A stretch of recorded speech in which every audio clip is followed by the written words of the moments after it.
Ahmad Zahid, present sir. Ali Mohammad, present sir. Arsalan Kashi, present sir. Ayesha Akhtar,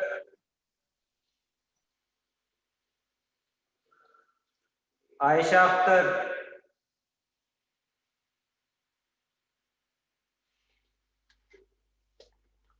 Ayesha Kaneeza, present sir. Ayesha Naveed,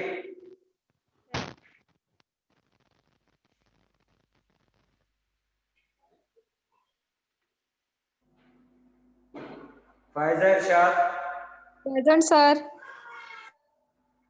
फरिया Azhar, present sir. Javeria Sheikh,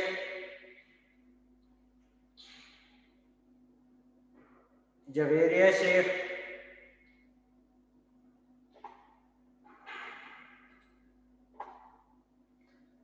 Kinza Bakhtawar,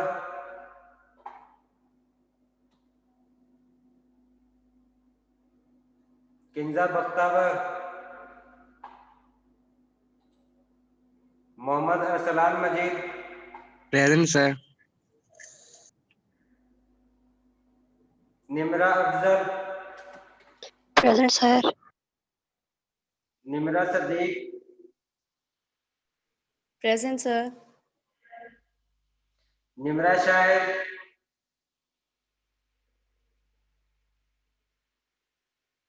Nimra Shahid,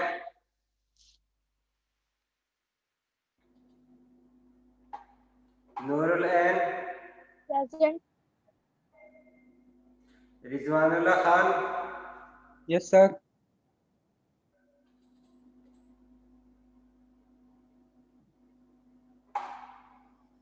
Saima रुबाब,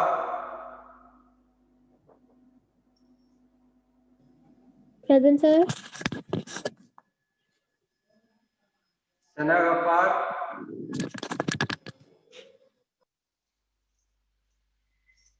सना Gaffar,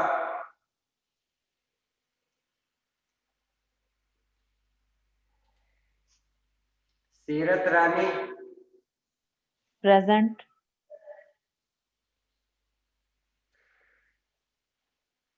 शहलीजा Naeem, present sir.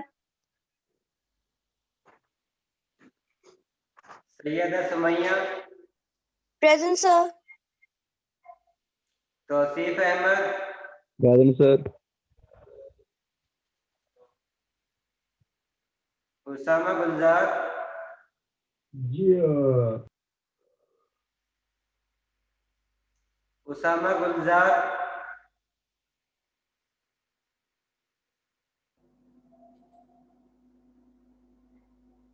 Usman Hussain,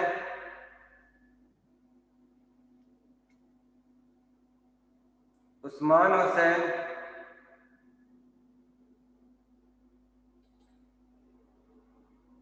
Wajiha Maqbool, present.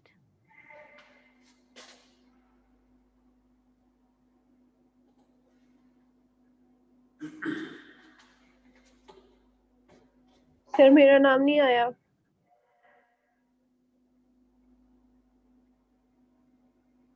Maryam फिजा, किस section में हो? Sir इसी section में हूँ। वो मेरा मसला चल रहा था ना, मेरा अटेंडेंस में नाम नहीं आ रहा था, आपके साथ इनरोल नहीं हुई थी, तो वो मैम ने सही कर दिया था। वो कह रही थी कि अब आपका नाम अटेंडेंस में आएगा। ये एन सेक्शन है।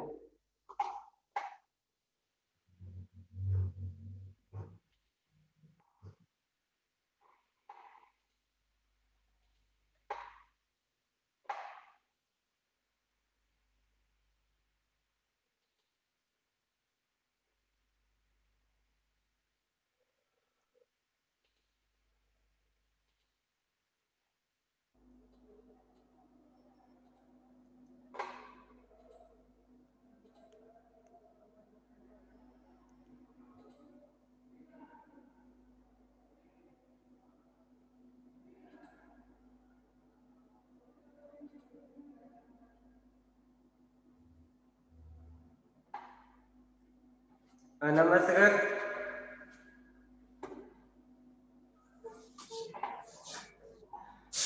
नमस्कार। अक्सर।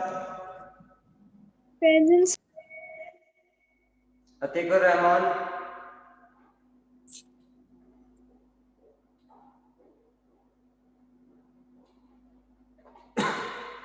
Ayesha Arshad. Present, sir. Bisma Tanveer.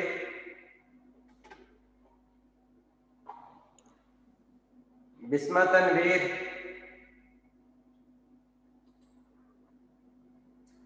Mahnoor Bhatt. Present, sir. Maryam Zarif. Yes, sir. Mohammad Shahid. Mohammad Shahid.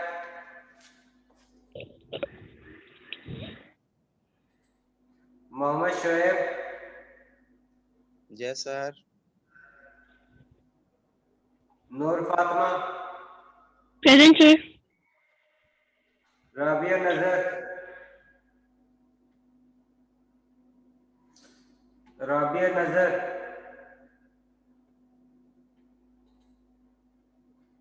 Syeda Fatima Wajid. Present, sir. Umar Farooq. Umar Farooq. Sir उसकी गांव पे नेटवर्क के इश्यूज है। सॉरी। सर वो मैसेज कर रहा होता है व्हाट्सएप पे हर बार कि मेरे गांव में नेटवर्क इश्यूज है, इस वजह से नहीं आया वो क्लास। अगर किसी का नेट वगैरह का इशू है तो वो ये जो इंटरनेट रिसोर्स है यूएमटी का, उससे रब्ता कर सकते हैं। ओके सर, मैं उसे बता दूंगा। जी। अदरवाइज जो है वो एब्सेंट ही काउंट होगी। वो कह रहे हैं कि हम आपको फैसिलिटेट करेंगे अगर किसी का नेटवर्किंग का इशू है। ठीक है जी। तो सर अगर यूनी वाले कहें कि इधर आके क्लासेस लो फिर तो आकर पढ़े। जी। जोहा यासीन।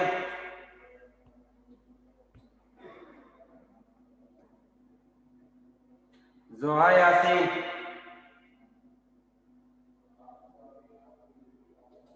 सर सेक्शन एन की लगा दी है attendance. Sir, Rabia Nazar present.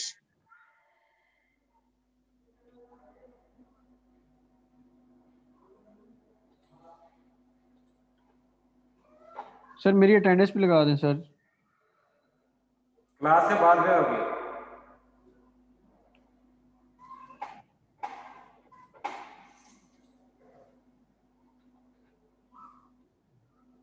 Sir मेरी अटेंडेंस लगा दें उसामा गुलजार।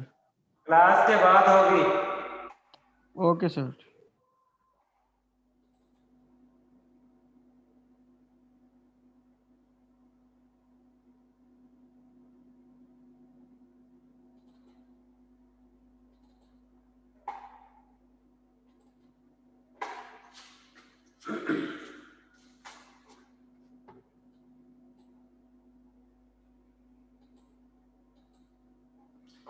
Last time we have discussed about surface tension and viscosity and intermolecular forces. Now we will discuss about physical state of liquid, solid and gas. आज हमने जो पढ़ा Rabia Nazar present. Some connectivity. Please mark my attendance.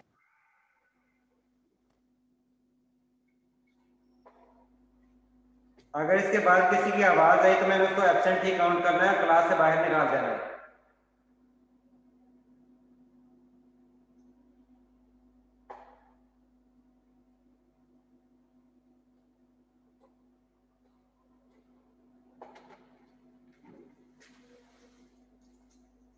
आज आप लोगों ने chapter पढ़ना है तो आप लोगों ने फिजिकल अपीयरेंस के बारे में पढ़ना है कि किस तरह आप लोग एक फेज से दूसरे फेज में किसी भी कंपाउंड को कन्वर्ट करते हो।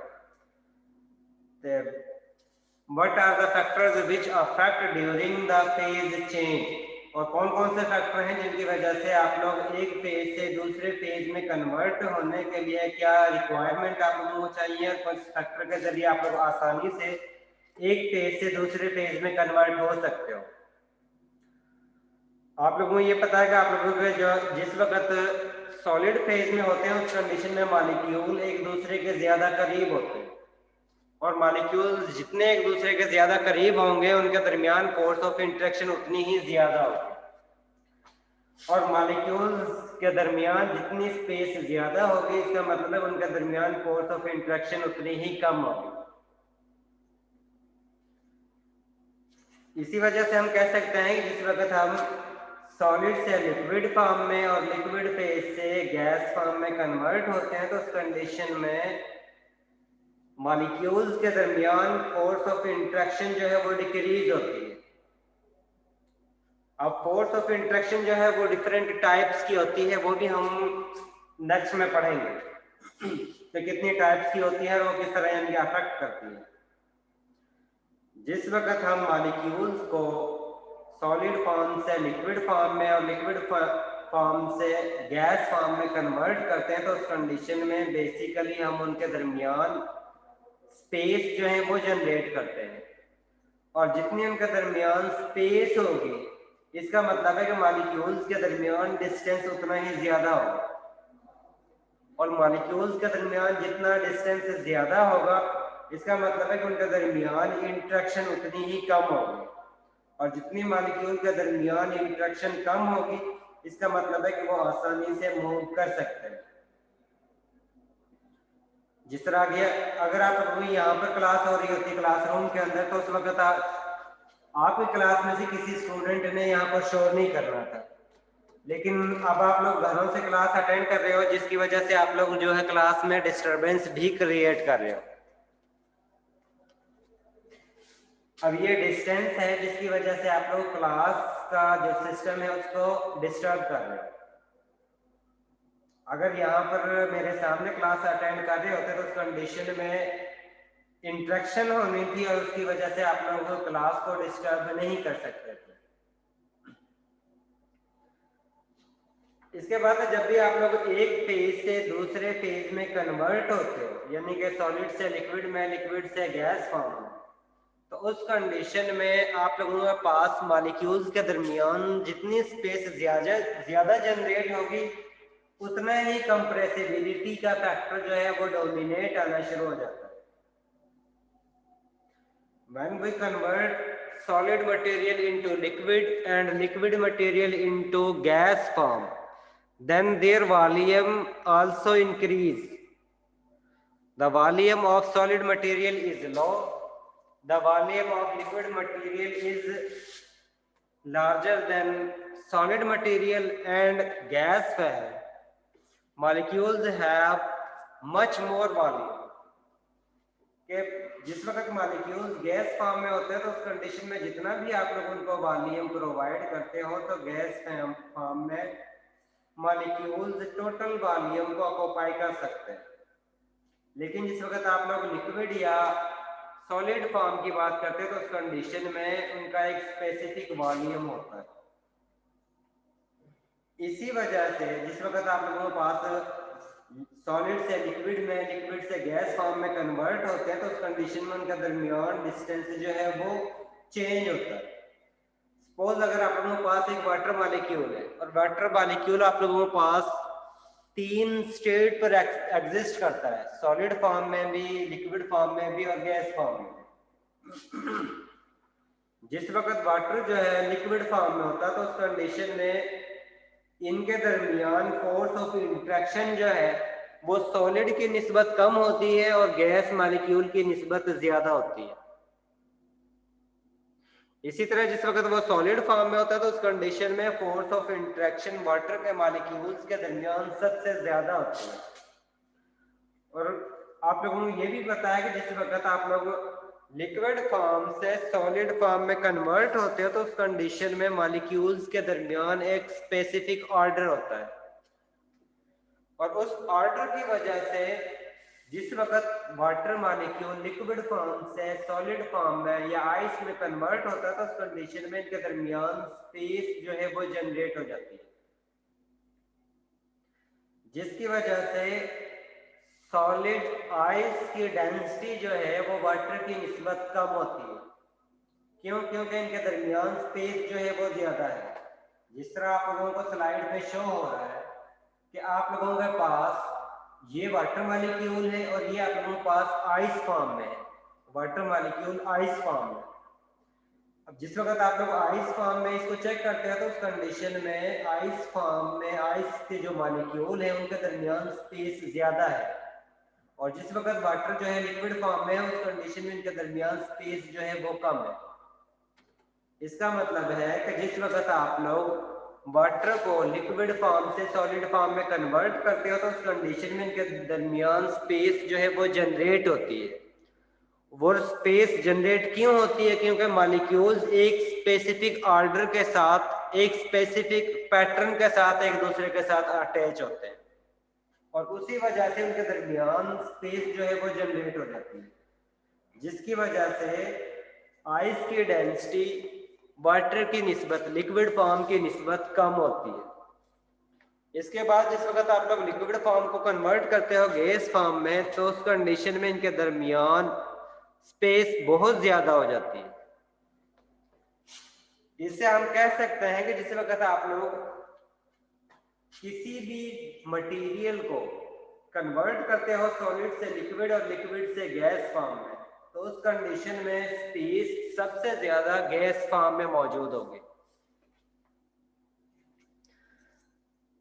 The distance between gas molecule is too much because there are no force of interaction between the molecules, but in case solid and liquid materials there are a large number of force present between the molecules।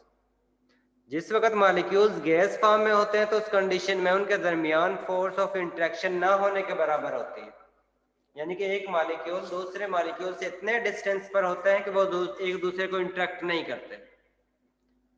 लेकिन जिस वक्त molecules solid या liquid form में होते हैं तो उस condition में इनके दरमियान फोर्स ऑफ इंटरेक्शन मौजूद होती है, और उसी वजह से उनका एक स्पेसिफिक शेप और वॉल्यूम होता है लिक्विड और सॉलिड फेज में। लेकिन गैस फेज में इनके कोई ना ही स्पेसिफिक वॉल्यूम होता है और ना ही इनकी कोई स्पेसिफिक शेप होती है। जिस वक्त आप लोग मॉलिक्यूल की फ्रीडम या मूवमेंट की बात करते हैं तो उस कंडीशन में आप लोगों के पास मॉलिक्यूल्स के 3 तरह की फ्रीडम होती है, मूवमेंट होती है। एक को हम कहते हैं वाइब्रेशनल मोशन, दूसरे को हम कहते हैं रोटेशनल, और थर्ड को कहते हैं ट्रांसलेशनल। वाइब्रेशनल मोशन जो है वो हर मॉलिक्यूल के दरमियान में होती है, चाहे वो सॉलिड फेज में हो, चाहे वो लिक्विड फेज में हो, चाहे वो गैस फेज में हो। लेकिन वाइब्रेशनल मोशन की जो वैल्यू है वो बहुत कम होती है, यानी कि बहुत ही स्लाइटली मूवमेंट शो करते हैं। वाइब्रेशनल मोशन में मॉलिक्यूल्स बहुत ही कम मूवमेंट शो करते हैं। लेकिन जिस वक्त हम ट्रांसलेशनल या रोटेशनल एनर्जी लेवल पर मूव करते हैं तो उस कंडीशन में मॉलिक्यूल्स की मूवमेंट वाइब्रेशनल की निस्बत बहुत ज़्यादा होती है। और वाइब्रेशनल मोशन सिर्फ उन मॉलिक्यूल्स में होती है जो सॉलिड फॉर्म में होते हैं। सॉलिड फॉर्म में मॉलिक्यूल्स के दरमियान सिर्फ वाइब्रेशनल मोशन होती है, इसके अलावा रोटेशनल और ट्रांसलेशनल मोशन मौजूद नहीं होती। लेकिन जिस वक्त मॉलिक्यूल्स सॉलिड फॉर्म से लिक्विड फॉर्म में या गैस फॉर्म में कन्वर्ट होते हैं तो उस कंडीशन में उनके अंदर वाइब्रेशनल मोशन के साथ रोटेशनल और ट्रांसलेशनल मोशन भी मौजूद होती है।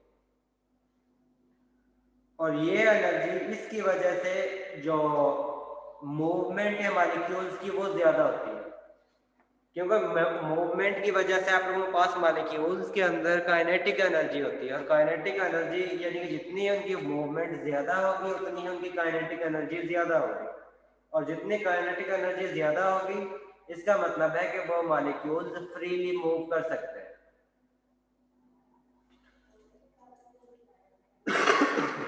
सर ये फोर्सेस का दोबारा से बता दें, वाइब्रेशनल, रोटेशनल और ट्रांजिशनल वाला।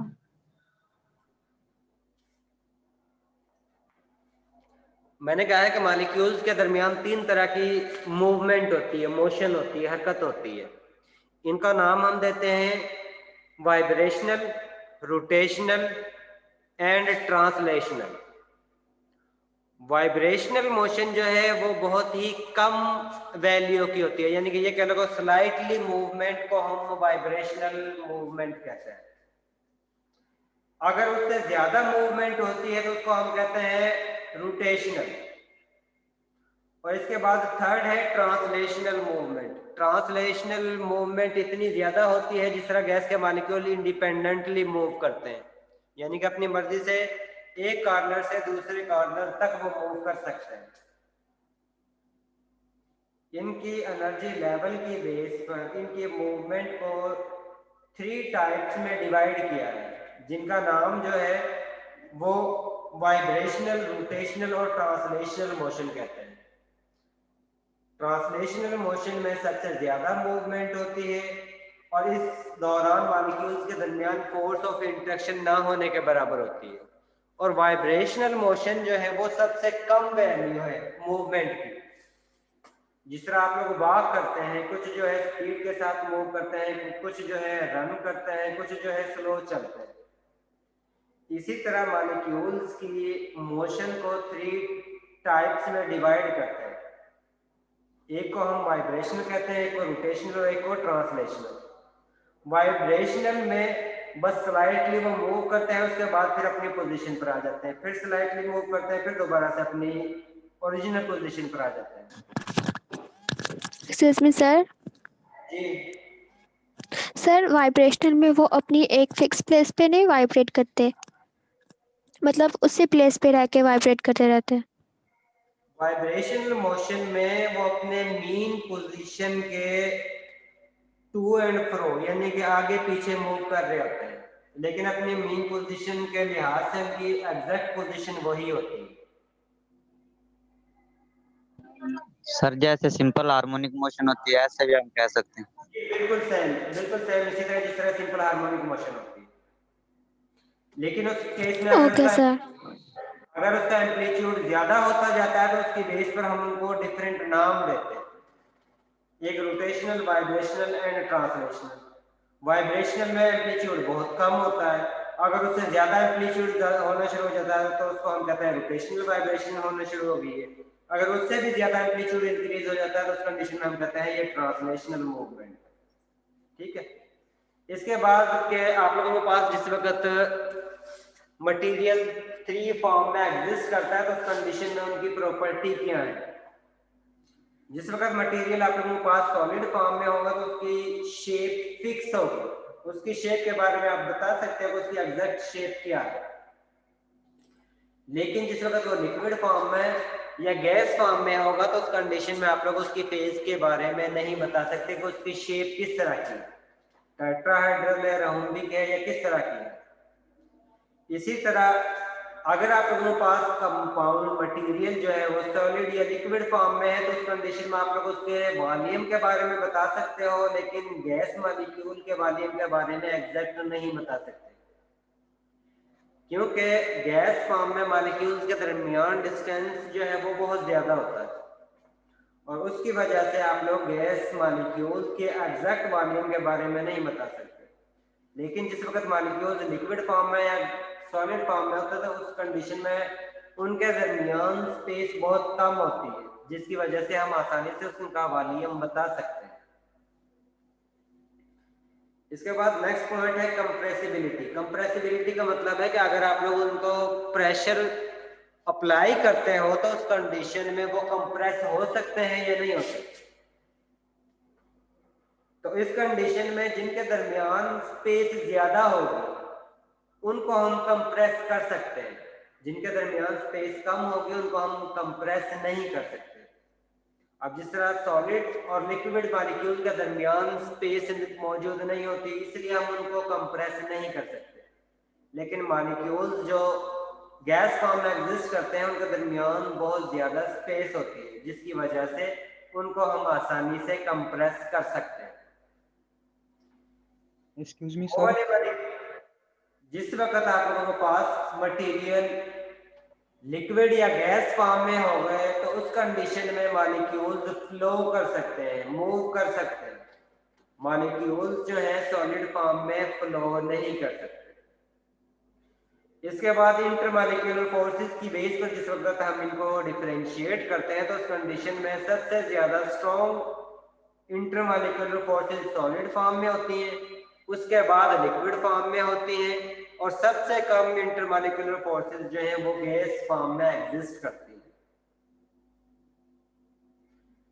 It means when we transfer one material from solid material to liquid material and liquid material to gas material, it means the force of interaction between materials is decreasing. The force between solid material is much high, but the force of interaction between liquid material is intermediate, and very low force of interaction is present between gas molecules.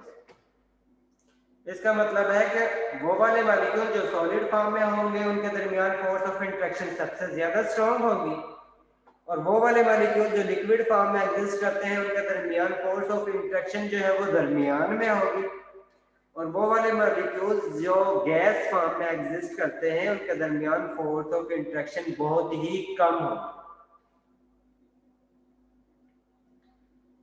आप लोगों ने kinetic molecular theory पढ़ी थी जिसके मुताबिक kinetic energy जो है वो टेम्परेचर के डायरेक्टली प्रोपोर्शनल है, कि जितना आप लोग टेम्परेचर इंक्रीज करते हो उतनी ही काइनेटिक एनर्जी जो है वो इंक्रीज होती है, और जितनी काइनेटिक एनर्जी इंक्रीज होती है इसका मतलब है कि मॉलिक्यूल्स के दरमियान फोर्स ऑफ इंटरेक्शन जो है वो डिक्रीज होना शुरू हो जाती है। इसका मतलब है कि हम कह सकते हैं कि जिस वक्त मॉलिक्यूल्स को हम सॉलिड से लिक्विड फॉर्म में और लिक्विड फॉर्म से गैस फॉर्म में कन्वर्ट करते हैं तो उस कंडीशन में हम उनको टेम्परेचर प्रोवाइड करते हैं, और जिस वक्त टेम्परेचर प्रोवाइड करते हैं तो उस कंडीशन में मॉलिक्यूल्स की काइनेटिक एनर्जी ग्रेजुअली इंक्रीज होती है।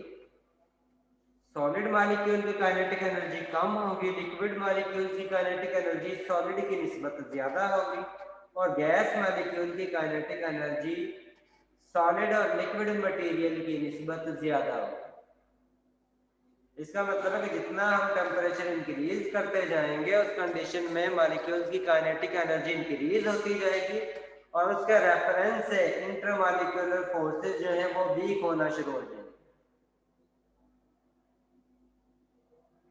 और सबसे ज्यादा काइनेटिक एनर्जी जो है वो गैस मॉलिक्यूल की होती है, कि अगर आप लोगों के पास कोई भी गैस सिलेंडर है और अगर आप लोग उसको एक रूम के अंदर ओपन करते हो तो सेकंड के बाद ही आप चेक कर सकते हो कि गैस के मॉलिक्यूल की स्मेल आप लोग हर कॉर्नर से चेक कर सकते हो। तो आप लोगों को महसूस होगी कि गैस जो है वो पूरे रूम में इन ए शॉर्ट टाइम जो है वो हर कॉर्नर पर पहुंच जाती है। इसका मतलब है कि वो वाले मॉलिक्यूल जो गैस फॉर्म में होते हैं उनकी काइनेटिक एनर्जी बहुत ज्यादा होती है और वो हर डायरेक्शन में मूव कर रहे होते हैं, और इस दौरान वो आपस में भी कोलिजन शो कर रहे होते हैं, और जो भी उनके रास्ते में उनके पाथ के दरमियान कोई भी मटेरियल सॉलिड मटेरियल आता है तो उनके साथ भी वो कोलिजन शो करते हैं। अब आप लोगों को सॉलिड मटेरियल की प्रॉपर्टी के बारे में पता चल गया है कि इनकी जो है स्पेसिफिक जो है वो शेप होती है, आप लोगों के पास इनके दरमियान फोर्स ऑफ इंटरेक्शन सबसे ज्यादा होते हैं। इसके साथ सॉलिड मटेरियल को हम टू टाइप्स में डिवाइड करते हैं। एक को हम नाम देते हैं क्रिस्टलाइन सॉलिड और दूसरे सॉलिड मटेरियल को हम नाम देते हैं amorphous solids. Those solids which have orderly arranged geometry are called crystalline solids, and those solids which do not have orderly arranged geometry are called amorphous solids. वो solids जिनमें molecule atoms जो है एक स्पेसिफिक पैटर्न के साथ एक दूसरे के साथ अटैच होते हैं, उनको हम कहते हैं क्रिस्टलाइन सॉलिड।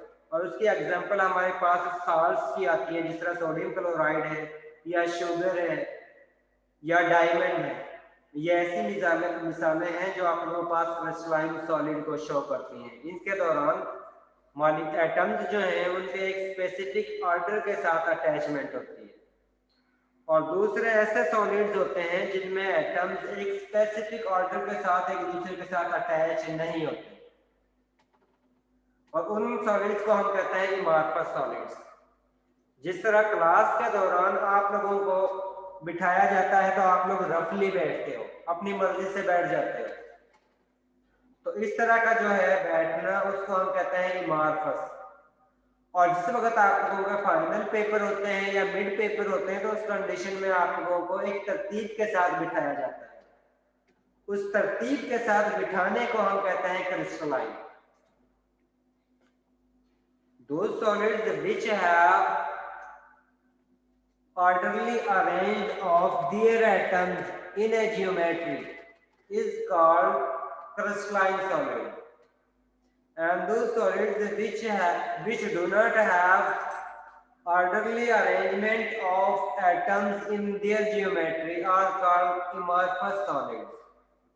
और amorphous solid की एग्जांपल जो है वो आप लोगों के पास प्लास्टिक और ग्लास है कि ये वो मटेरियल हैं जिनके अंदर एटम्स का एक स्पेसिफिक ऑर्डर नहीं होता है।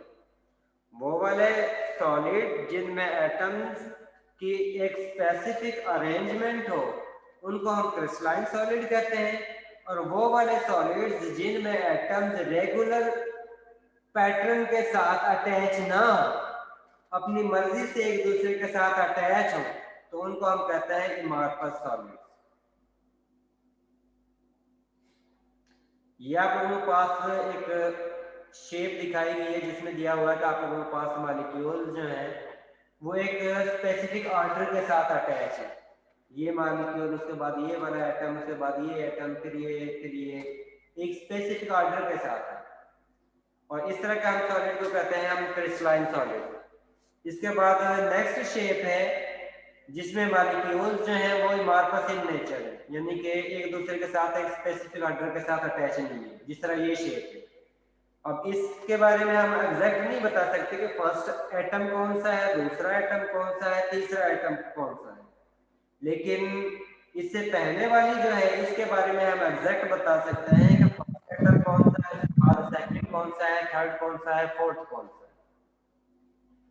इसका मतलब है कि वो वाले सॉलिड्स जिसमें एटम्स जो हैं वो एक पैटर्न के साथ अटैच हों उनको हम कहते हैं क्रिस्टलाइन सॉलिड, और वो वाले सॉलिड्स जिसमें एटम्स एक स्पेसिफिक पैटर्न के साथ अटैच ना हो उनको हम कहते हैं amorphous solid. Sir sodium chloride की जो शेप होती है वो भी crystalline solid? Sodium chloride NaCl, ये सोडियम क्लोराइड भी जो है वो क्रिस्टलाइन सॉलिड।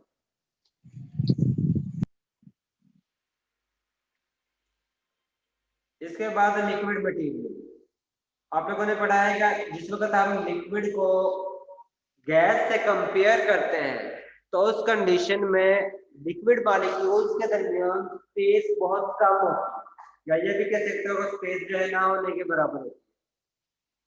क्यों? क्योंकि मॉलिक्यूल्स के दरमियान फोर्स ऑफ इंटरेक्शन मौजूद होती है, लेकिन जिस वक्त हम लिक्विड से गैस फॉर्म में कन्वर्ट होते हैं तो उस कंडीशन में मॉलिक्यूल्स के दरमियान डिस्टेंस बहुत ज्यादा होता है,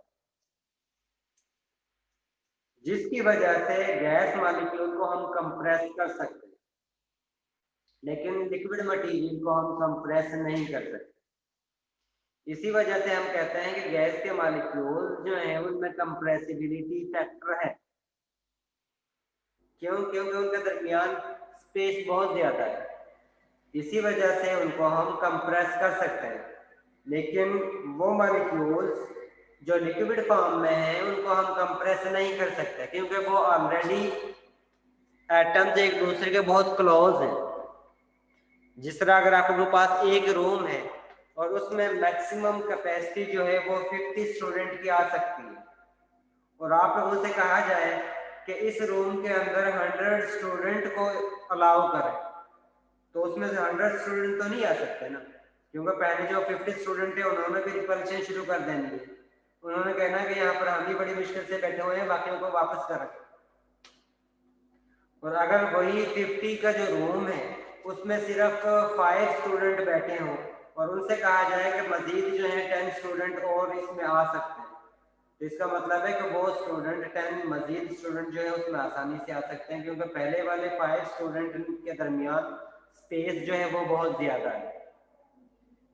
इसी तरह वो गैस फॉर्म में जो मॉलिक्यूल्स होते हैं उनके दरमियान स्पेस जो है जिस तरह आपको वो शो हो रही है वो बहुत ज़्यादा है, लेकिन जिस वक्त मॉलिक्यूल्स लिक्विड फॉर्म में होते हैं तो उस कंडीशन में उनके दरमियान स्पेस ना होने के बराबर है, जिसकी वजह से हम मजीद एटम्स को कंप्रेस नहीं कर सकते, लेकिन गैस मॉलिक्यूल के फॉर्म में हम उनको आसानी से कंप्रेस कर सकते हैं। इसके बाद एक इनके दरमियान फोर्स ऑफ इंट्रैक्शन होती है। फोर्स ऑफ इंट्रैक्शन जो है वो डिफरेंट टाइप्स की होती है। कुछ के दरमियान फोर्स ऑफ इंट्रैक्शन ज़्यादा स्ट्रांग होती हैं, कुछ के दरमियान वीक होती हैं, और उन फोर्स ऑफ इंट्रैक्शन को हम डिफरेंट टाइप्स में डिवाइड करते हैं। फर्स्ट टाइप जो है वो कहता है कि वो वाली फोर्स ऑफ इंट्रैक्शन जो आयंस के दरमियान होती है, यानी कि जिस तरह आप लोगों के पास सोडियम आयन है और क्लोराइड आयन है, जिसमें सोडियम पर प्लस चार्ज है और क्लोराइड आयन पर नेगेटिव चार्ज है। अब इन दोनों अपोजिटली चार्ज के दरमियान फोर्स ऑफ इंट्रैक्शन मौजूद होगी। इसी तरह कुछ ऐसे मॉलिक्यूल्स भी हैं जिनमें पार्शियल नेगेटिव चार्ज और पार्शियल पॉजिटिव चार्ज होता है, कंप्लीटली पॉजिटिव या कंप्लीटली नेगेटिव चार्ज नहीं होता।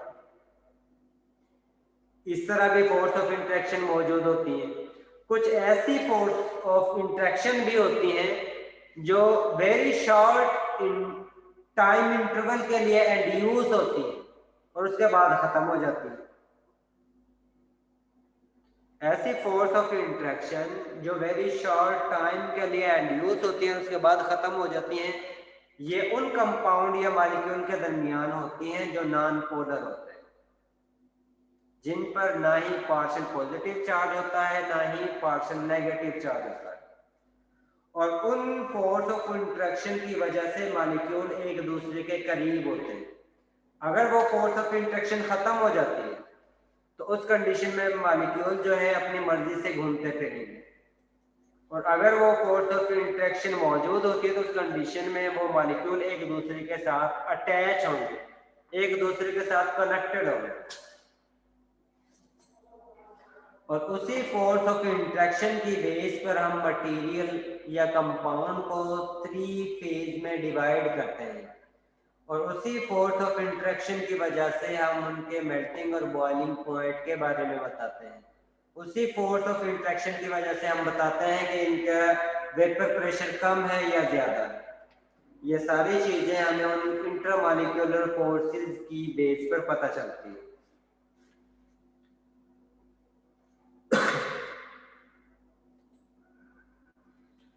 कुछ ऐसे मॉलिक्यूल हैं जिनके दरमियान फोर्स ऑफ इंट्रैक्शन जो है वो बहुत कम है, कुछ ऐसे मॉलिक्यूल हैं जिनके दरमियान फोर्स ऑफ इंट्रैक्शन बहुत ज़्यादा है।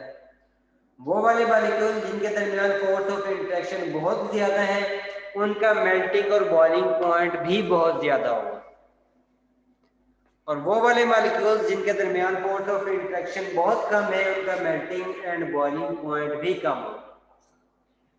क्योंकि बेसिकली जिस वक्त हम मेल्टिंग पॉइंट या बॉइलिंग पॉइंट यानी कि सॉलिड मटेरियल को लिक्विड में कन्वर्ट करना है या लिक्विड से गैस फॉर्म में कन्वर्ट करने के लिए हमें एनर्जी प्रोवाइड करना पड़ती है, और वो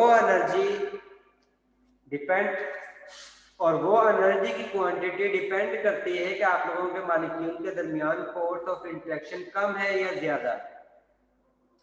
अगर फोर्स ऑफ इंट्रैक्शन कम है तो हमें टेम्परेचर भी कम प्रोवाइड करना है। अगर फोर्स ऑफ इंट्रैक्शन ज्यादा है तो उस कंडीशन में हमें ज्यादा ही एनर्जी प्रोवाइड करना पड़ती है।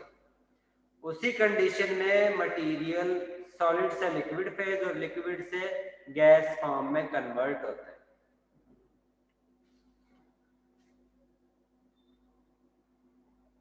अब ये पहली जो एग्जांपल आप लोगों के पास सामने नजर आ रही है, ये उस केस में है जिस वक्त आप लोगों के पास ऐसे स्ट्रक्चर है, ऐसे मॉलिक्यूल है जिसमें एक साइड पर पार्शियल पॉजिटिव चार्ज है और एक साइड पर पार्शियल नेगेटिव चार्ज है।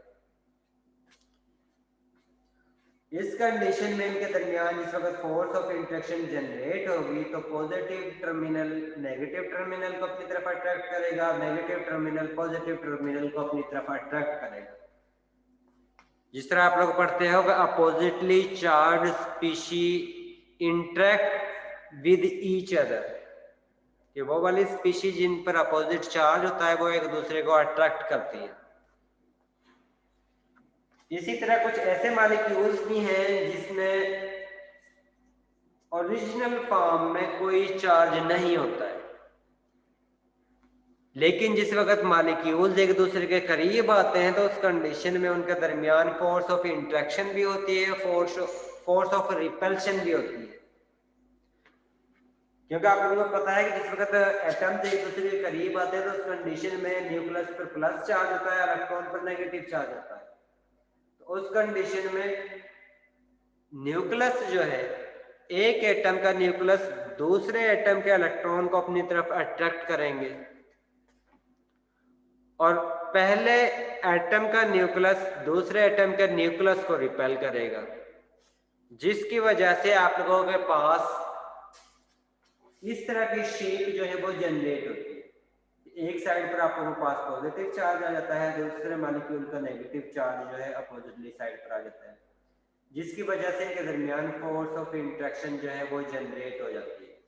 और इस तरह की फोर्स ऑफ इंट्रैक्शन को हम कहते हैं लंदन डिस्पर्शन फोर्सेस या वैन डर वाल इंट्रैक्शन। इसके बाद तो थर्ड ये है कि आप लोगों के पास ऐसे स्पीशी हो जिन पर कंप्लीटली चार्ज मौजूद हो और जिन पर कंप्लीटली जिस तरह आयन के फॉर्म में एग्जिस्ट करते हैं, जिस तरह सोडियम प्लस फॉर्म में एग्जिस्ट करता है, क्लोराइड जो है उस पर नेगेटिव चार्ज होता है और उस कंडीशन में उनका दरमियान फोर्स ऑफ इंट्रैक्शन जो है वो मौजूद होती है। वो वाली स्पीशी जिनमें हम लेफ्ट टू राइट मूव करते हैं तो उस कंडीशन में उनकी इलेक्ट्रोनेगेटिविटी यानी कि इलेक्ट्रॉन को एक्सेप्ट करने की एबिलिटी जो है वो इंक्रीज होती है। जिस वक्त हम पीरियोडिक टेबल में लेफ्ट टू राइट मूव करते हैं तो उस कंडीशन में एटम्स की इलेक्ट्रॉन गेन करने की कैपेसिटी इंक्रीज होती है।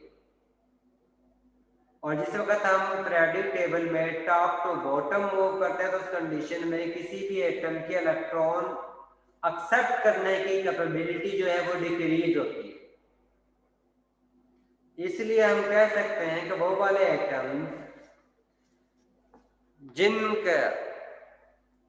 वाले एटम जो नोबल गैस के करीब हैं और जिनका एटॉमिक साइज भी कम है उनकी इलेक्ट्रोनेगेटिविटी सबसे ज्यादा है।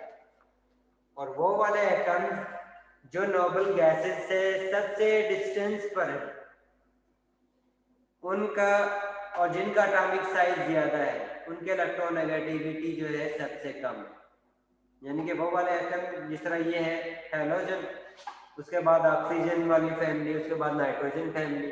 अब ये हैलोजन फैमिली जो है नोबल गैस के सबसे करीब है, तो इसका मतलब है कि इसके इलेक्ट्रॉन गेन करने की कैपेसिटी सबसे ज्यादा होगी। उसके बाद ऑक्सीजन फैमिली की होगी, उसके बाद नाइट्रोजन फैमिली की होगी, उसके बाद कार्बन फैमिली की होगी। और जितना हम इससे डिस्टेंस पर होते जाएंगे उस कंडीशन में एटम्स की गेन करने की कैपेसिटी डिक्रीज होती जाएगी और रिलीज करने की कैपेसिटी इंक्रीज होती जाएगी। सर नोबल गैसेस तो ऑलरेडी स्टेबल हैं तो फिर वो तो गेन नहीं करेंगी। सॉरी, नोबल गैसेस तो स्टेबल है ना ऑलरेडी, तो वो तो गेन नहीं करेंगी। नोबल गैसेस के अलावा जितने भी एटम्स हैं मैं उनकी बात कर रहा हूँ। Yes sir. ठीक है, क्योंकि हर एटम की कोशिश होती है कि वो अपनी इलेक्ट्रॉनिक कॉन्फ़िगरेशन नोबल गैस के इक्वल करे। अब जाहिर है वो वाले एटम जो नोबल गैस के करीब हैं, अब जिस तरह हैलोजन फैमिली है, अब इसके वैलेंस शेल में 7 इलेक्ट्रॉन होते हैं। अब इसका वैलेंस शेल में 8 इलेक्ट्रॉन करने के लिए सिर्फ 1 इलेक्ट्रॉन की जरूरत होती है। अब इसके पास 2 पे हैं कि अपना इलेक्ट्रॉनिक कॉन्फ़िगरेशन को नॉर्मल गैस के इक्वल करें। एक तो ये 7 इलेक्ट्रॉन को रिलीज कर दे या फिर ये 1 इलेक्ट्रॉन को गेन कर ले। अब इनके लिए 1 इलेक्ट्रॉन को गेन करना आसान होता है, 7 इलेक्ट्रॉन को रिलीज करना मुश्किल होता है। इसी वजह से हम कहते हैं कि जिस वक्त हम पीरियोडिक टेबल में लेफ्ट टू राइट मूव करते हैं तो उस कंडीशन में उनके इलेक्ट्रोनेगेटिविटी इंक्रीज होती है। क्यों? क्योंकि उनके इलेक्ट्रॉन एक्सेप्ट करने की कैपेबिलिटी, इलेक्ट्रॉन डोनेटिंग कैपेबिलिटी पर ज्यादा डोमिनेट आती है, क्योंकि उनके लिए इलेक्ट्रॉन को गेन करना आसान होता है, इलेक्ट्रॉन को रिलीज करना मुश्किल होता है, क्योंकि उनके पास नंबर ऑफ इलेक्ट्रॉन्स की क्वांटिटी वैलेंस शेल में हाफ से ज्यादा होना शुरू हो जाती है। और जिस वक्त नंबर ऑफ इलेक्ट्रॉन की क्वांटिटी हाफ से ज्यादा होना शुरू हो जाती है तो उनके लिए इलेक्ट्रॉन को, टोटल इलेक्ट्रॉन को रिलीज करना मुश्किल होना शुरू हो जाता है और एक्सेप्ट करना आसान हो जाता है।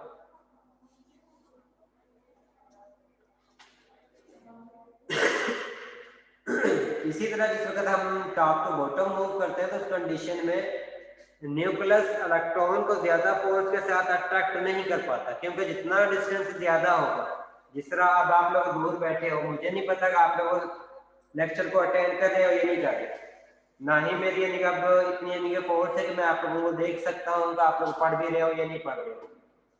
इसका मतलब है कि मेरी फोर्स जो है वो कम हो गई है, और जिसकी वजह से आप लोग अपनी मर्जी से पढ़ भी सकते हो, आप नहीं भी पढ़ सकते, आप पर डिपेंड करता है। इसी तरह जिस वक्त हम टॉप टू बॉटम मूव करते हैं तो उस कंडीशन में इलेक्ट्रॉन जो है, वैलेंस इलेक्ट्रॉन न्यूक्लियस से दूर होना शुरू हो जाते हैं, और जितने वो न्यूक्लियस से ज्यादा डिस्टेंस पर होंगे उसके बाद न्यूक्लियस के इलेक्ट्रॉन की मर्जी होती है कि वो न्यूक्लियस के साथ अटैच रहें या ना रहें, क्योंकि उनको अगर स्लाइटली एनर्जी भी मिलती है तो वो न्यूक्लियस से बाहर चले जाते हैं, ऑर्बिटल से बाहर मूव कर जाते हैं। इसलिए हम कहते हैं कि जिस वक्त हम पीरियोडिक टेबल में टॉप टू बॉटम मूव करते हैं तो उस कंडीशन में उनके इलेक्ट्रोनेगेटिविटी जो है वो डिक्रीज होती है, वो इलेक्ट्रॉन को गेन करने के बजाय रिलीज करने को ज्यादा लाइक करते हैं। जब भी आप लोगों के पास बॉन्ड बनता है, केमिकल बॉन्ड या कोवलेंट बॉन्ड बनता है, तो उस कंडीशन में इलेक्ट्रॉन की म्यूचुअल शेयरिंग होती है। One electron of one atom and other electron of second atom shared mutually, then a covalent bond is formed. This bond may be polar, may not be polar. It depends on electronegativity difference. If electronegativity difference value is greater than 0.4, then we can say this bond is polar covalent bond. If electronegativity difference is less than 0.4 value, then we can say this bond is non-polar. वो वाले compounds जिनमें atoms के दरमियान electronegativity का difference 0.4 से ज्यादा होगा, उस कंडीशन में हम कहेंगे कि ये बॉन्ड जो है वो पोलर है। और पोलर बॉन्ड उसको कहते हैं जिसमें हमारे पास पार्शियल नेगेटिव और पार्शियल पॉजिटिव चार्ज हो। पार्शियल नेगेटिव उस एटम्स पर होगा जिसकी इलेक्ट्रोनेगेटिविटी ज्यादा होगी, और पार्शियल पॉजिटिव उस एटम पर चार्ज होगा जिसकी इलेक्ट्रोनेगेटिविटी कम होगी। जिस तरह यहाँ पर आप लोगों के पास क्लोरोमीथेन की एग्जांपल है।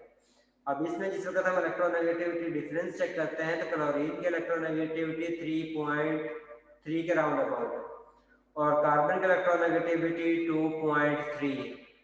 और जिस वक्त हम इन दोनों के इलेक्ट्रोनेगेटिविटी डिफरेंस कैलकुलेट करते हैं तो उस कंडीशन में क्लोरीन की इलेक्ट्रोनेगेटिविटी कार्बन की निस्बत ज्यादा है, और ये इलेक्ट्रोनेगेटिविटी डिफरेंस वैल्यू भी ऑलमोस्ट 0.4 से ज्यादा हासिल होती है, जिसकी वजह से हम कह सकते हैं कि कार्बन और क्लोरीन के दरमियान पोलर कोवलेंट बॉन्ड है, और ये पोलर कोवलेंट बॉन्ड में पार्शियल नेगेटिव चार्ज उस कार्बन या उस एटम पर होगा जिसकी इलेक्ट्रोनेगेटिविटी ज्यादा है। जिस तरह कार्बन और क्लोरीन में से क्लोरीन की इलेक्ट्रोनेगेटिविटी ज्यादा है, तो इस वजह से हम क्लोरीन पर पार्शियल नेगेटिव चार्ज लिखते हैं, और कार्बन की इलेक्ट्रोनेगेटिविटी कम है, इसलिए हम इस पर पार्शियल पॉजिटिव चार्ज लिखते हैं।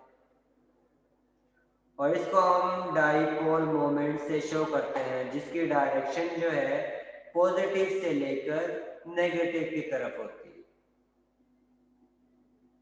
ठीक है, वो वाला एटम जिसकी इलेक्ट्रोनेगेटिविटी कम होगी उस पर पार्शियल पॉजिटिव चार्ज होगा, और वो वाला एटम जिसकी इलेक्ट्रोनेगेटिविटी ज्यादा होगी उस पर पार्शियल नेगेटिव चार्ज होगा। अब इस कंडीशन में इस पर दो पोल है, इस तरह के स्ट्रक्चर को हम कहते हैं पोल, यानी कि पोलर स्ट्रक्चर। अब ये वाला मॉलिक्यूल इसके साथ ही दूसरा मॉलिक्यूल ऐसा ही हो, तो उस कंडीशन में ये क्लोरीन जो है जिस पर पार्शियल नेगेटिव चार्ज है, ये अट्रैक्ट करता है दूसरे कार्बन को, दूसरे मॉलिक्यूल के कार्बन को जिस पर पार्शियल पॉजिटिव चार्ज होता है। और इस तरह के इंटरेक्शन को हम कहते हैं डाइपोल डाइपोल इंटरेक्शन, क्योंकि इसमें भी दो पोल हैं और इसमें भी दो पोल हैं, जिसमें एक पर पार्शियल पॉजिटिव चार्ज और एक पर पार्शियल नेगेटिव चार्ज है। इसी तरह इसमें भी एक पर पार्शियल पॉजिटिव चार्ज और एक पर पार्शियल नेगेटिव चार्ज। अब इसमें भी दो पोल हैं, इसमें भी दो पोल, और जिसकी वजह से इनके दरमियान electrostatic force of interaction generate होती है, और उसकी वजह से ये मॉलिक्यूल एक दूसरे को अट्रैक्ट करते हैं। और इस तरह के फोर्स ऑफ इंटरेक्शन को, जिसमें एक एटम पर पार्शियल नेगेटिव चार्ज और दूसरे एटम पर पार्शियल पॉजिटिव चार्ज हो, और उसकी वजह से उनके दरमियान फोर्स ऑफ इंटरेक्शन हो, तो उसको हम कहते हैं डाइपोल डाइपोल इंटरेक्शन।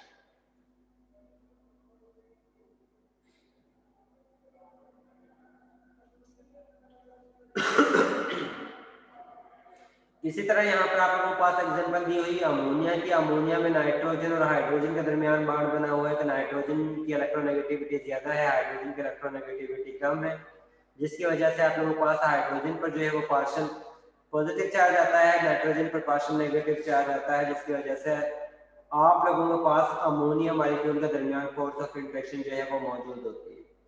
इसके बाद आप लोग डाइपोल मोमेंट कैलकुलेट करते हो। डाइपोल मोमेंट जो है वो मल्टीप्लिकेशन है चार्ज डेंसिटी और उनके दरमियान डिस्टेंस का। इनके दरमियान ये जो चार्ज है, इसको अगर आप लोग मल्टीप्लाई करते हो इनके दरमियान डिस्टेंस है, तो आप लोगों के पास डाइपोल मोमेंट हासिल होता है। और अगर आप लोगों के पास ये नेट डाइपोल मोमेंट जीरो हो, तो इसका मतलब है कि सेंटर वाली स्पीशी पर कोई भी फोर्स लेफ्ट साइड में या राइट साइड में या अपर या लोअर कोई डायरेक्शन में फोर्स एक्ट नहीं कर रही, या जितनी भी फोर्स एक्ट कर रही है उनकी वजह से उस पर उसकी मूवमेंट जो है ना ही इलेक्ट्रॉन के डाउनवर्ड डायरेक्शन में है, ना ही अपवर्ड डायरेक्शन में, ना ही लेफ्ट साइड पर है, ना ही राइट साइड पर है। ओवरऑल नेट इलेक्ट्रॉन की मूवमेंट जो है वो जीरो है, और उसी वजह से हम कहते हैं कि ना ही इलेक्ट्रॉन की मूवमेंट राइट साइड पर होगी, ना लेफ्ट साइड पर भी होगी, किसी डायरेक्शन में भी मौजूद नहीं होगी। अब इंटरमॉलिक्यूलर फोर्सेस का अफेक्ट क्या है, क्योंकि आप लोग यही कहते हो, लास्ट टाइम आप लोगों ने ये कहा था कि हमें ये नहीं पता कि इंटरमॉलिक्यूलर फोर्सेस किस तरह की होती हैं, किस तरह हम इनको बता सकते हैं कि इसके अंदर कौन सी फोर्स है। इसलिए मैंने ये जो बेसिक पॉइंट है, ये स्लाइड जो है वो आप लोगों के लेक्चर में ऐड की, कि आप लोगों को पता होगा किस मॉलिक्यूल के दरमियान कौन सी फोर्स ऑफ इंटरेक्शन मौजूद है, और उसकी बेस पर आप लोग बता सको कि किसकी विस्कोसिटी ज्यादा है, किसका सरफेस टेंशन ज्यादा है, किसका मेल्टिंग पॉइंट ज्यादा होगा, किसका मेल्टिंग पॉइंट कम होगा।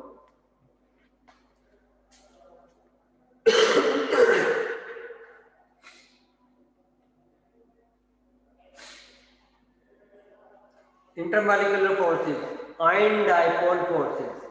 आयन डाइपोल फोर्सेस वो फोर्स ऑफ इंटरेक्शन है जिसमें एक आयन उन मॉलिक्यूल को अपनी तरफ अट्रैक्ट करता है जिन पर पार्शियल पॉजिटिव और पार्शियल नेगेटिव चार्ज मौजूद होता है। The force of interaction between ion and A polar molecule is called ion dipole forces. In this case positively charged species interact negatively partial negatively charged part of polar compound। तो वो वाले species जो आप लोगों के पास negative ion है वो दूसरे मॉलिक्यूल जिसमें आप लोगों के पास पोलर पार्ट है, जिस साइड पर एक पे पार्शियल पॉजिटिव चार्ज है और दूसरी साइड पर पार्शियल नेगेटिव चार्ज। तो इस कंडीशन में अगर आप लोग नेगेटिव आयन को ऐड करते हो तो नेगेटिव आयन जो है पार्शियल पॉजिटिव पार्ट वाली स्पीशी को अपनी तरफ अट्रैक्ट करेगा और नेगेटिव चार्ज वाली स्पीशी को रिपेल करेगा। इसी तरह अगर आप लोग इसी मॉलिक्यूल के अंदर डाइपोलर के अंदर पॉजिटिव आयन को ऐड करते हो तो वो पॉजिटिव आयन जो है नेगेटिव पार्ट को अपनी तरफ अट्रैक्ट करेगा लेकिन पॉजिटिव पार्ट को रिपेल करेगा। जिस तरह अगर आप लोगों के पास सोडियम क्लोराइड है और सोडियम में आप लोगों को पता है सोडियम क्लोराइड में सोडियम पर प्लस चार्ज है, क्लोराइड पर नेगेटिव चार्ज है, और इसमें अगर आप लोग मजीद जो है मैग्नीशियम Mg+2 ऐड कर देते हो तो उस कंडीशन में Mg+2 जो है वो नेगेटिव पार्ट को अपनी तरफ अट्रैक्ट करेगा लेकिन पॉजिटिव पार्ट को रिपेल करेगा। इस तरह के फोर्स ऑफ इंटरेक्शन को जिसमें आप लोगों के पास एक मॉलिक्यूल जो है वो पोलर फॉर्म में हो और दूसरा जो है आप लोगों के पास कंप्लीटली आयन हो तो इनके दरमियान जो फोर्स ऑफ इंटरेक्शन होती है उनको हम कहते हैं ion dipole forces.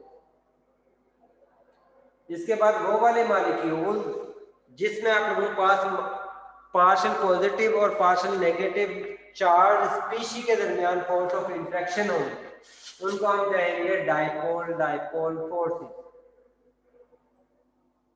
The force of interaction between two molecules which have oppositely charged यानी कि partial positive charge भी है partial negative charge भी है।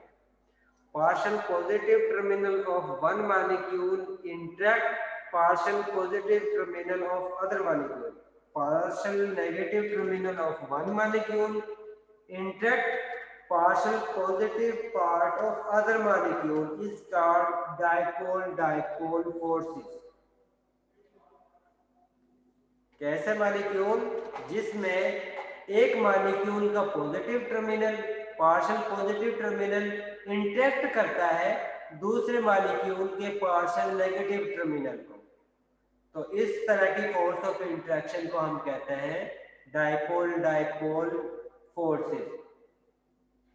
और इस कंडीशन में ये पॉजिटिव टर्मिनल जो है इस पॉजिटिव टर्मिनल को रिपेल करता है और नेगेटिव टर्मिनल को अपनी तरफ अट्रैक्ट करता है, जिसकी वजह से इनकी एक तरतीब जो है एक अरेंजमेंट होती है और उसकी बेस पर ही मॉलिक्यूल एक दूसरे के साथ अटैच होते हैं।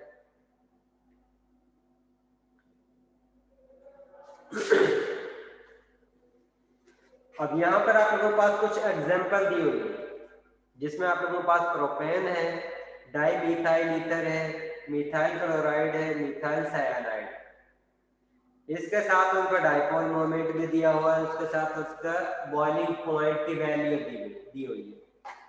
अब इसमें 3-4 कंपाउंड है, पहला प्रोपेन, दूसरा डाईमिथाइल ईथर, थर्ड जो है chloromethane and fourth methyl cyanide. From these compounds, methyl cyanide compound has highest boiling point because dipole-dipole interaction between methyl cyanide is strongest. That's why it has highest boiling point among chloromethane, dimethyl ether and propane। क्योंकि force of interaction सबसे ज्यादा strong जो है वो methyl cyanide में है, इसकी वजह से इसका बॉइलिंग पॉइंट सबसे ज्यादा है। और उसके बाद फोर्स ऑफ इंटरेक्शन जो है वो क्लोरोमीथेन में है, उसके बाद आप लोगों के पास डाईमिथाइल ईथर में, और सबसे कम फोर्स ऑफ इंटरेक्शन जो है वो प्रोपेन के अंदर है। और उसी बेस पर आप लोग इनका मेल्टिंग पॉइंट बॉइलिंग पॉइंट के बारे में बताते हैं हम किसके अंदर जो है किसका मेल्टिंग पॉइंट ज्यादा होगा, किसका मेल्टिंग पॉइंट जो है वो कम होगा। जिनके दरमियान फोर्स ऑफ इंट्रैक्शन ज्यादा होंगी उनका मेल्टिंग एंड बॉइलिंग पॉइंट भी ज्यादा होगा, और जिनके दरमियान फोर्स ऑफ इंट्रैक्शन कम होंगे उनका मेल्टिंग एंड बॉइलिंग पॉइंट भी कम होगा। इसके बाद है London dispersion forces. London dispersion forces जो हैं उन मॉलिक्यूल्स के दरमियान होती हैं जो नॉन पोलर होते हैं, जिनके दरमियान वेरी शॉर्ट टाइम के लिए पार्शियल पॉजिटिव और पार्शियल नेगेटिव चार्ज जनरेट होते हैं, और उन पार्शियल नेगेटिव और पार्शियल पॉजिटिव की वजह से उनके दरमियान फोर्स ऑफ इंट्रैक्शन मौजूद होती है, और उस फोर्स ऑफ इंट्रैक्शन को हम कहते हैं लंडन डिस्पर्शन फोर्सेस। और ये लंडन डिस्पर्शन फोर्सेस बहुत ही वीक होती है। और जिस वक्त हम हैलोजन की बात करते हैं तो टॉप टू बॉटम इनका बॉइलिंग पॉइंट जो है या मेल्टिंग पॉइंट जो है वो इंक्रीज होता है, वो due to increasing London dispersion forces है, क्योंकि इनके दरमियान लंडन डिस्पर्शन फोर्सेस इंक्रीज होती जाती हैं। इसी वजह से इनका melting and boiling point halogen का टॉप टू बॉटम इंक्रीज होता है, क्योंकि लंडन डिस्पर्शन फोर्सेस डिपेंड करती हैं डिस्टॉर्शन पर, और डिस्टॉर्शन डिपेंड करता है कि आप लोगों का एटॉमिक साइज कितना है, कम है या ज्यादा है। अगर एटम्स का एटॉमिक साइज ज्यादा होगा इसका मतलब है कि डिस्टॉर्शन ज्यादा होगी, और जितनी डिस्टॉर्शन ज्यादा होगी इसका मतलब है लंडन डिस्पर्शन फोर्सेस स्ट्रॉन्ग होगी, और जितने लंडन डिस्पर्शन फोर्सेस स्ट्रॉन्ग होगी उतना ही melting and boiling point increase होगा। इसी वजह से हैलोजन का melting and boiling point top to bottom increase होता है, क्योंकि उनके दरमियान लंडन डिस्पर्शन फोर्सेस भी टॉप टू बॉटम इंक्रीज होती है। इसके साथ लंडन डिस्पर्शन फोर्सेस डिपेंड करती हैं कि आप लोगों के पास चेन लेंथ जो है वो स्ट्रेट में है या ब्रांच में। अगर आप लोगों के पास मॉलिक्यूल्स जो हैं वो स्ट्रेट चेन में एग्जिस्ट करते हैं तो उस कंडीशन में इनकी लेंथ ये जिस तरह आप लोगों के पास नजर आ रही है, इसका एरिया जो है वो ज्यादा होगा, यानी कि ये मॉलिक्यूल दूसरे मॉलिक्यूल के साथ ज्यादा फासले तक एक दूसरे के साथ इंटरेक्ट रहते हैं, और उस वजह से इनके दरमियान बॉइलिंग पॉइंट या मेल्टिंग पॉइंट इनका ज्यादा होता है। और जिस वक्त ये ब्रांच में कन्वर्ट होते हैं तो उस कंडीशन में इनका सरफेस एरिया ये वाला रीजन जो है इनका डिक्रीज हो जाता है, और जितना इनका रीजन जो है वो डिक्रीज होगा इसका मतलब है कि इनके दरमियान फोर्स ऑफ इंट्रैक्शन जो है वो भी डिक्रीज होगी, और जितनी इनके दरमियान फोर्स ऑफ इंट्रैक्शन जो है वो डिक्रीज होंगी इसका मतलब है कि इनका मेल्टिंग एंड बॉइलिंग पॉइंट जो है वो भी डिक्रीज होगा। इसी वजह से हम कहते हैं कि जिस वक्त हम स्ट्रेट चेन और ब्रांच चेन को कंपेयर करते हैं तो वो वाले कंपाउंड जिनमें स्ट्रेट चेन होती है उनके दरमियान फोर्स ऑफ इंट्रैक्शन ज्यादा होती है, जिसकी वजह से उनका मेल्टिंग एंड बॉइलिंग पॉइंट भी ज्यादा होता है as compared to those compounds which have branched in their structure। वो वाले कंपाउंड जिनके अंदर ब्रांच होगी उनका सरफेस एरिया एक दूसरे के साथ इंट्रैक्शन का जो एरिया है वो डिक्रीज होगा, और जितना इनका इंट्रैक्शन का एरिया डिक्रीज होगा इसका मतलब है कि इनके दरमियान फोर्स ऑफ इंट्रैक्शन जो है वो डिक्रीज होगी, और जितने इनके दरमियान फोर्स ऑफ इंट्रैक्शन डिक्रीज होंगी इसका मतलब है कि उनका बॉइलिंग पॉइंट और मेल्टिंग पॉइंट भी डिक्रीज होगा।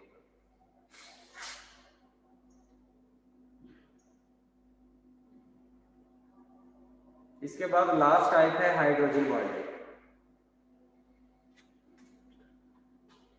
फोर्स ऑफ इंट्रैक्शन ये ऐसी फोर्स ऑफ इंट्रैक्शन है जो एग्जिस्ट करती है partial positively charge hydrogen atom and more electronegative atom, जिसमें आप लोगों के पास फ्लोरीन आता है, ऑक्सीजन आता है या नाइट्रोजन आता है। इसके अलावा अगर कोई और एटम है तो उस कंडीशन में इनके दरमियान हाइड्रोजन बॉन्डिंग नहीं होती। हाइड्रोजन बॉन्डिंग की जो इंट्रैक्शन है वो सबसे ज्यादा स्ट्रॉन्ग इंट्रैक्शन है।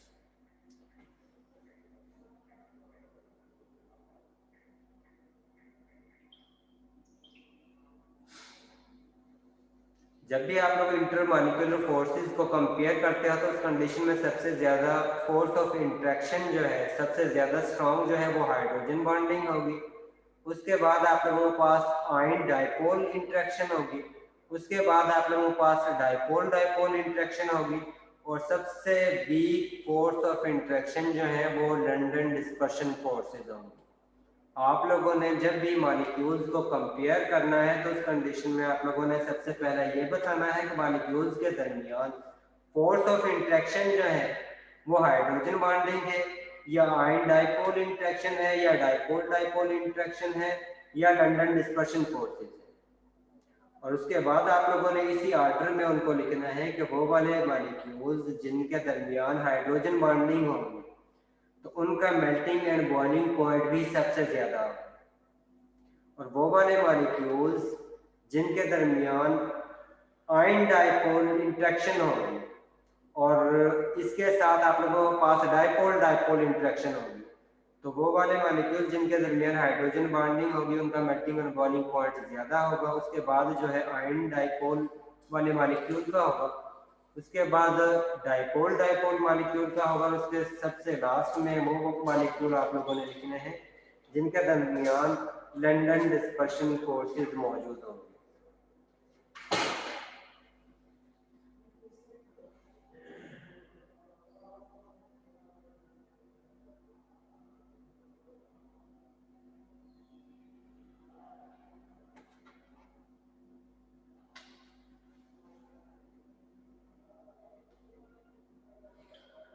यहाँ तक जो आप लोगों ने पढ़ा है इसमें से आप लोगों ने को अगर कोई भी कंफ्यूजन है तो वो आप लोग पूछ सकते हो।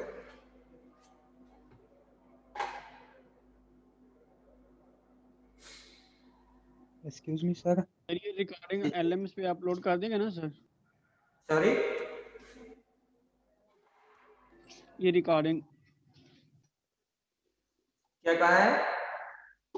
सर मैं कह रहा हूँ कि इस लेक्चर की रिकॉर्डिंग आप कहाँ पे किस सेक्शन में अपलोड करेंगे एलएमएस पर?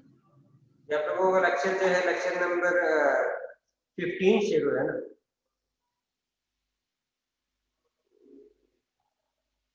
ये 15 के नंबर से ही आपको अपलोड होगा। सर ठीक मेरी है सर। अटेंडेंस लगा दी। सर मेरी भी अटेंडेंस है सर जी। अनम असगर है, अनम असगर, बिस्मा तनवीर,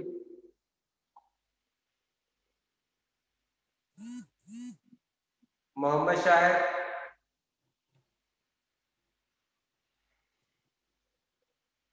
उमर फारूक,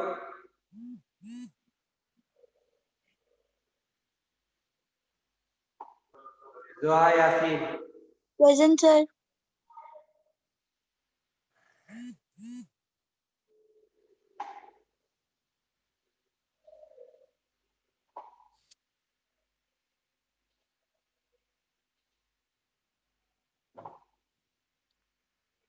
आयशा अख्तर,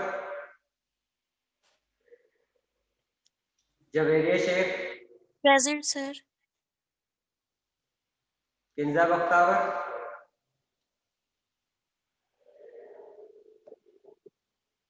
निमरा शाहिद,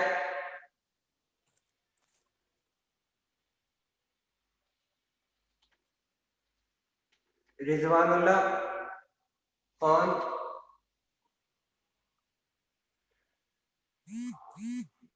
सना Ghaffar, yes sir. Sana Gaffar,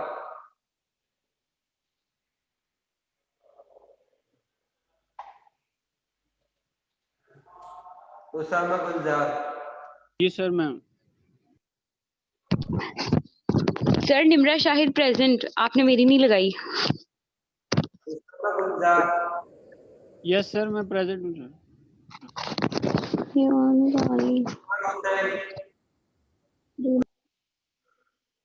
Usman Hussain, Nimra Shahid, sir present.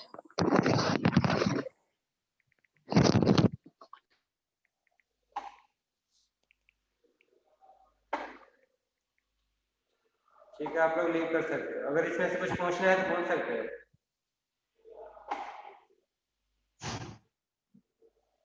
Nimra शायद की होगी।